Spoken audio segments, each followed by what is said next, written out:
Hello, good morning friends. आज हम अभी आजकल जो माहौल चल रहा है इन्वेस्टमेंट्स का, पर्टिकुलरली पूरी दुनिया में, उसके उससे काफ़ी इन्वेस्टर्स चिंतित है। मेरा इन्वेस्टमेंट का क्या होगा आगे जाके, क्या फ्यूचर है, क्या मैं कर रहा हूँ वो सही है, अभी जो आगे मैं करूँगा वो सही है, मेरे को जारी रखना चाहिए, मेरी एसआईपी जारी रखनी चाहिए या मेरे को स्टॉप कर देना चाहिए। काफ़ी लोगों के मन में क्वेश्चन है ऐसे। काफ़ी इन्वेस्टर्स मुझे पूछते भी हैं क्या करना चाहिए ये माहौल में। तो ये माहौल में एक ही चीज़ करनी चाहिए, क्योंकि ये अनसर्टनिटी क्यों है पर्टिकुलर, तो ये समझने की ज़रूरत है। अनसर्टनिटी जो यूएस का प्रेसिडेंट है ट्रम्प साहब, उन्होंने बोला कि उनका जो नज़रिया है देखने का, धंधा करने का, वो पूरी दुनिया से टोटल डिफरेंट है। दुनिया के लोग अलग मानते हैं और वो ट्रम्प अकेले अलग मानते हैं, इसीलिए वे दिक्कत है। और जो अभी रशिया और यूक्रेन का युद्ध जो चल रहा है, वॉर 3-4 साल से चल रहा है, 3 साल से, उसमें क्या हुआ कि रशिया ने जो यूक्रेन पे अटैक किया, तो काफ़ी मतलब हर एक कंट्री का यूएस बॉन्ड में, ट्रेजरी बॉन्ड में इन्वेस्टमेंट होता है डॉलर में। उनके सामने उनको डॉलर मिलते हैं तो ट्रेजरी बॉन्ड में इन्वेस्टमेंट होता है। उसमें क्या हुआ कि उन्होंने रशिया का जितना पैसा था, करीब $200 बिलियन था, वो फ्रीज कर दिया। ट्रेजरी बॉन्ड में पैसा था, वो रशिया को वापस नहीं मिलेगा अभी, जब तक ये युद्ध बंद नहीं होता और तब तक नहीं होता। तो रशिया के पास लिक्विडिटी क्रंच आ गया। उसके रशिया ने तो वो झेला ही झेला, लेकिन दूसरे कंट्री सोचने लगे कि हम कल उठ के हमारे साथ भी ऐसा ही हो सकता है, हमारा भी ऐसी बारी आ सकती है। तो सब कंट्री ने क्या किया, गोल्ड खरीदना शुरू किया रिजर्व में। पहले रिजर्व में डॉलर खरीदते थे लोग, फॉरेक्स रिजर्व में, अभी सब ने गोल्ड बाई करना शुरू किया। गोल्ड बाई करना शुरू किया हर एक सेंट्रल बैंक ने, कंट्री की, चाइना हो देखो, रशिया देखो, दूसरे कंट्रीज भी देखो। तो उससे क्या हुआ, गोल्ड का प्राइस सडनली बढ़ गया, काफ़ी तेजी से बढ़ गया। तो उससे लोगों को ये लगा कि गोल्ड का प्राइस सडनली ऐसे बढ़ रहा है, इनमें दिन तो कहाँ जाके रुकेगा, वो कहीं ना कहीं तो ठहरेगा, ठहरना ही है उनको।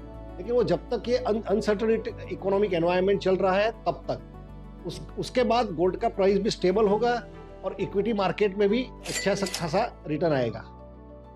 दूसरा, सिल्वर का प्राइस क्यों बढ़ा, लोग पूछते हैं। सिल्वर का प्राइस इसीलिए बढ़ा, सैमसंग ने अनाउंस किया कि वो कार में जो नई बैटरी लगाने वाले हैं, नई टेक्नोलॉजी की, उसमें हम सिल्वर इस्तेमाल करेंगे। सिल्वर क्यों इस्तेमाल करेंगे, क्योंकि उससे चार्जिंग बहुत फास्ट हो जाएगा।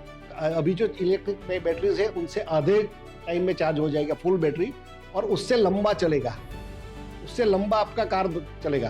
तो सब लोगों ने सोचा कि उसमें हम सिल्वर इस्तेमाल करेंगे। उन्होंने कुछ 2-3 कंट्रीज में कॉपर और जिंक की माइंस है, उनसे एग्रीमेंट किया, अगले 2-3 सालों में, 5 सालों में जो भी निकलेगा उसमें से जिंक, कॉपर, वो हमको ही देना है। क्योंकि सिल्वर का कोई स्पेसिफिक माइन नहीं होता है, silver is a by product of zinc and copper. Zinc copper का वो बाई प्रोडक्ट है बेसिकली। तो वो जिंक कॉपर से का उन्होंने एग्रीमेंट किया, इसीलिए सिल्वर का भाव तेजी से बढ़ गया और काफ़ी तेजी से बढ़ रहा है। अभी तो उन्होंने अनाउंस किया है कि हम इस्तेमाल करेंगे, बनाना शुरू नहीं किया है। बनाना शुरू करेंगे तो भी ये बैटरी काफ़ी महंगी होने वाली है, क्योंकि सिल्वर है अंदर। सिल्वर अगर आएगा कोई भी चीज़ में तो वो चीज़ का भाव बढ़ता ही, महंगा ही हो जाता है। अभी जो इलेक्ट्रिक व्हीकल मिल रहे हैं उससे काफ़ी महंगा हो जाएगा नया कार जिसमें ये बैटरी इस्तेमाल होगी। अभी वो फ्यूचर की बात है, अभी तो उन्होंने अनाउंस किया, इसलिए ये भाव बढ़ गया कि भैया उसमें सिल्वर खरीद लो, सिल्वर खरीद लो, सिल्वर का डिमांड बढ़ जाएगा, ऐसा है। अब हम आते हैं इक्विटी पे। इक्विटी में पिछले 1.5 साल से कोई रिटर्न नहीं है, वहां का वहां है, या मार्केट थोड़ा नेगेटिव गया है। क्यों गया है, एक अनसर्टन इकोनॉमिक एनवायरनमेंट के लिए। पहले 85,000 के ऊपर था सेंसेक्स, अभी 83 के आसपास चल रहा है। 1.5 साल से वहीं का वहीं है।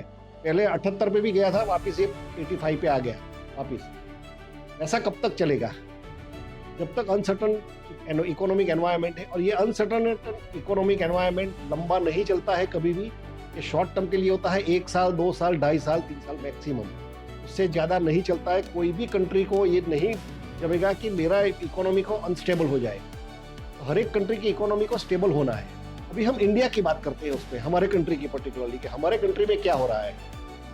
हमारे कंट्री में बेसिकली जो अभी जो इक्विटी मार्केट नहीं चल रहा है, उसकी वजह ये है, एफआईआई ने पैसा निकाला है, काफ़ी पैसा एफआईआई निकाल के यूएस में इन्वेस्ट कर रहे हैं, क्योंकि यूएस में अभी रेट बढ़ गए हैं, इंटरेस्ट रेट बढ़ा दिए। यूएस में उनको काफ़ी अच्छा रिटर्न मिल रहा है, अभी मिल रहा है, तो वो लोग यूएस में इन्वेस्ट करते हैं। अभी यूएस में भी रेट कट आने वाला है, अगले अगले 1 साल या 1.5 साल के 2 साल के अंदर रेट कट आएगा। यूएस में भी आएगा, करना ही पड़ेगा उनको, उनकी इकोनॉमी को बूस्ट करने के लिए।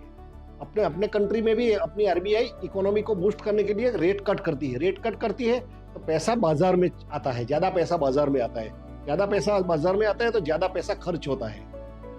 बेसिकली ये मैं एक चीज पूछता हूँ आपको, आपका इन्वेस्टमेंट, आपका ये खर्चा किसी की आमदनी है कि नहीं है? आप जो खर्चा कर रहे हो वो किसी की जेब में जा रहा है, वो किसी की इनकम है। बेसिकली आपका खर्चा किसी की इनकम, किसी का खर्चा आपकी इनकम, वैसा चल रहा है। ये सर्कल है इकोनॉमी में, डबल एंट्री सिस्टम बोलते हैं उसको बेसिकली। तो मैं एक ही क्वेश्चन है मेरा पूछने का आपसे कि आपका खर्चा आगे जाके अगले 5 साल, 10 साल, 15 साल में बढ़ेगा या घटेगा, कम होगा? उसके लिए आप एनालिसिस कीजिए पिछले 5 साल, 10 साल का एक्सपेंस। पिछले 5 साल, 10 साल पहले मेरा घर का खर्चा कितने में चलता था, आज मेरा कितने में है, आगे जाके मेरा खर्चा कितने में होगा? और आपका लड़का या लड़की जो 24 साल के हैं, उनका खर्चा बढ़ेगा या कम होगा? सबसे ज्यादा खर्चा वो लोग करेंगे, क्योंकि इंडिया में जो अभी पॉपुलेशन है हमारा 142 करोड़, उसमें मेजोरिटी यंग्स पॉपुलेशन बहुत ज्यादा है, बहुत ज्यादा है। More than 60% young population. हमारा कंट्री यंगेस्ट कंट्री कहलाता है। यंग कंट्री में कंजम्पशन भी बहुत होता है, खर्चा भी बहुत होता है। खर्चा होता है तब किसी की इनकम बढ़ती है, किसी की इनकम बढ़ती है तब इकोनॉमी ग्रो होती है। ये साइकिल ऐसे चलता है। खर्चा, आपका खर्चा बढ़ेगा ही बढ़ेगा आगे जाके। 5 साल में भी बढ़ेगा, 10 साल में भी बढ़ेगा। 10 साल में 7 एक साल में तो आपका खर्चा डबल हो जाएगा। आज से 7-8 साल में अभी जो है उससे डबल हो जाएगा। आप पिछले 7-10 साल का एक्सपीरियंस ले लीजिए, एक्सपीरियंस। तो खर्चा बढ़ेगा तो इकोनॉमी, किसी की इनकम बढ़ेगी, किसी की इनकम बढ़ेगी। मानो कोई भी एक एग्जाम्पल ले लेते हैं हम, टूथब्रश है, हम रोज टूथब्रश करते हैं, टूथब्रश फिर खराब हो जाता है, हम फेंक देते हैं, नया खरीदते हैं। नया खरीदते हैं, उसमें भी बहुत सारी वेराइटीज आ गई, चारकोल वगैरह। टूथब्रश बनाने वाली हम जब टूथब्रश खरीदते हैं तब वो दुकानदार को पहले इनकम होती है। दुकानदार क्या करता है, फिर वो डीलर को देता है जहां से उन्होंने परचेज किया। डीलर क्या करता है, मैन्युफैक्चरर को देता है वो पैसा, अपना प्रॉफिट करके, बात करके। तो वैसे साइकिल चलता है। तो आपका पैसा 3-4 जगह पे घूमता है बेसिकली। आप जब भी खर्चा करते हो, खर्चा जब कम हो जाता है तब जाके इकोनॉमी में स्टैग्नेंसी आ जाती है। इंडिया में ऐसी हालत अभी नहीं है कि ऐसा कभी भी होने वाला है। हाँ, ये यूरोपियन कंट्रीज में ज्यादा है अभी। क्यों है वहाँ पे? यहाँ पे ओल्ड एज लोग ज्यादा है, सीनियर सिटीजन बहुत है। वहाँ पे यंग पॉपुलेशन, वर्किंग पॉपुलेशन बहुत कम हो गया है पिछले 5-10 साल से। इसलिए वहाँ पे खर्चा बहुत कम कर रहे हैं लोग, खर्चा कम कर रहे हैं, इसीलिए इकोनॉमी स्टैग्नेंट चल रही है बेसिकली। वहीं के वहीं है, मूवमेंट ज्यादा नहीं हो रही। जापान में सेम सिचुएशन है, काफी अच्छी इकोनॉमी है जापान की, लेकिन वहाँ पे सीनियर सिटीजन बहुत है।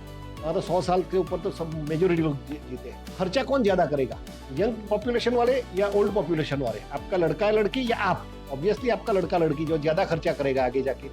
आगे जाके ज्यादा खर्चा करने वाला है, इकोनॉमी आगे चलेगा या नहीं चलेगा? सिंपल है, चलेगा। सिंपल लॉजिक है ये बेसिकली। इकोनॉमी में कुछ नहीं देखने का कि मेरा इन्वेस्टमेंट में ये भी लॉस है, मेरे को रिटर्न नहीं मिल रहा है, ऐसा ये कोई भी मत देखो। आप यही देखो कि आगे जाके खर्चा मेरा कम होने वाला है, ज्यादा होने वाला है।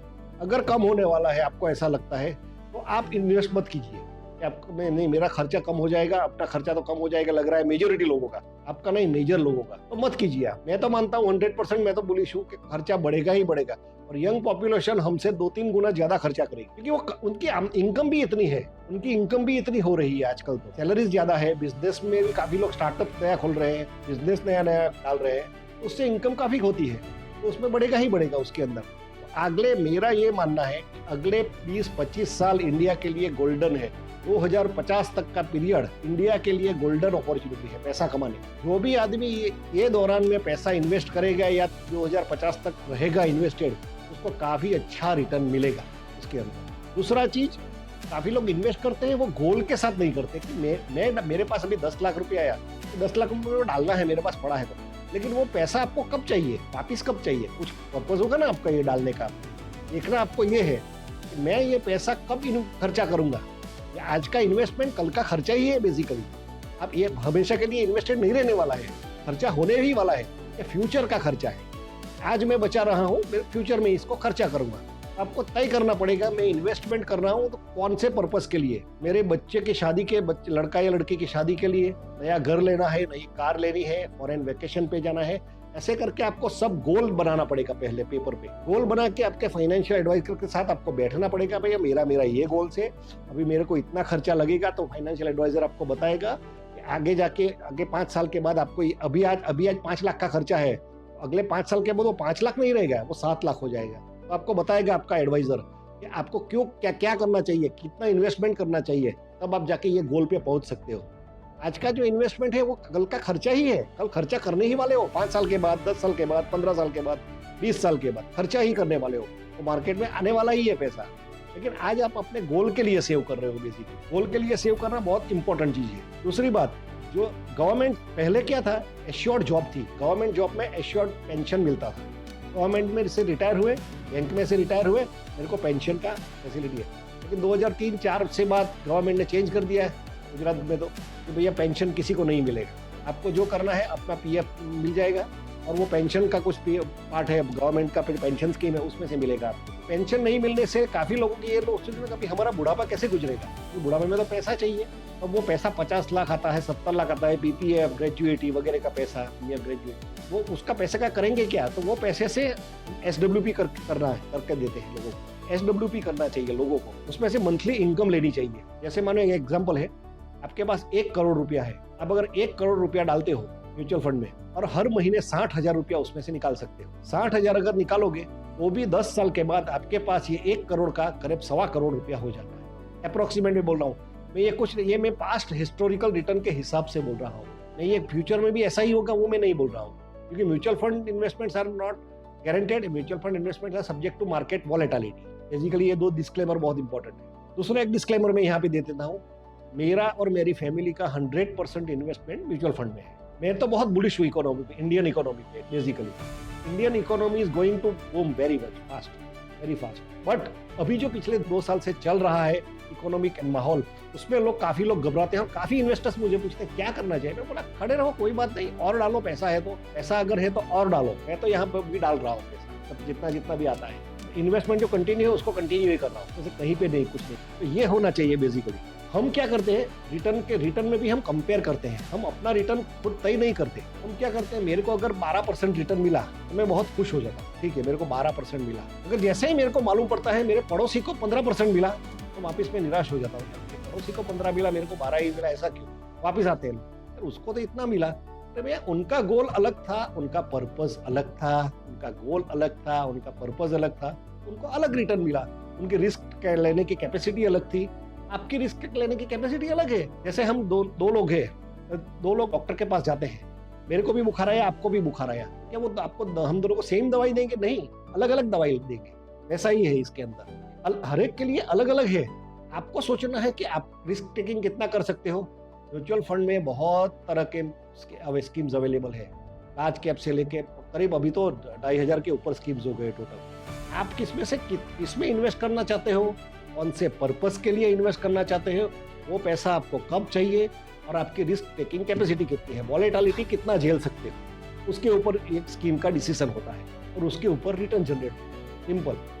कोई भी कंट्री का रिटर्न कैसे बनता है, अभी ये मैं बताता हूँ आपको। कोई भी कंट्री में रिटर्न कैसे बनता है, नॉर्मली बोलते हैं मेरे को रिटर्न कैसे, रिटर्न मतलब जीडीपी। रिटर्न में पहला फैक्टर है जीडीपी। जीडीपी कितना है, 7%, 7-7.5% से तो ग्रो हो रहा है।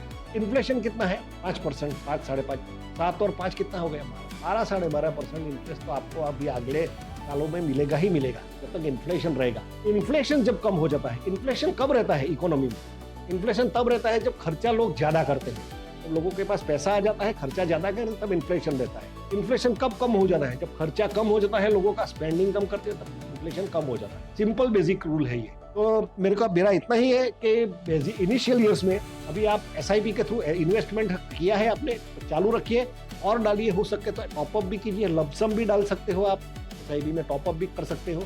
और शुरू के सालों में आप प्रे कीजिए भगवान को कि मेरा पैसा, मैंने जब से इन्वेस्टमेंट किया उसके 2-3 साल तक मार्केट डाउन ही रहे, गिरा रहे। क्यों? क्योंकि आपको यूनिट ज्यादा मिलते हैं। सिंपल लॉजिक है। हम सेल में, जैसे सेल में हम जाते हैं, कपड़ा का सेल होता है, मोबाइल, कोई भी चीज का, इलेक्ट्रॉनिक आइटम का, तो अभी 5,000 का हमको 2,000 में, 3,000 में मिल रहा है, तो हम चले जाते हैं। ऐसा ही इन्वेस्टमेंट में है, जो NAV 15 रुपये की थी वो अभी आज को 12 रुपये में मिल रहा है, ले लो, 12 रुपए में आपको यूनिट ज्यादा मिलेगा और यूनिट कभी कम नहीं होगा। म्यूचुअल फंड की मार्केट वैल्यू क्या है? Units multiply by NAV, market value.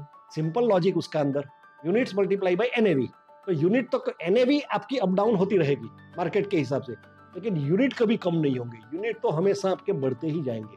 SIP क्या है? तो लमसम में आपके यूनिट स्टेडी रहेंगे। इसीलिए मैं कॉम्बिनेशन बोलता हूँ, एसआईपी लमसम प्लस एसआईपी कीजिए।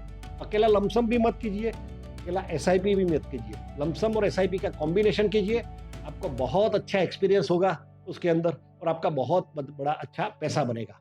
Thank you.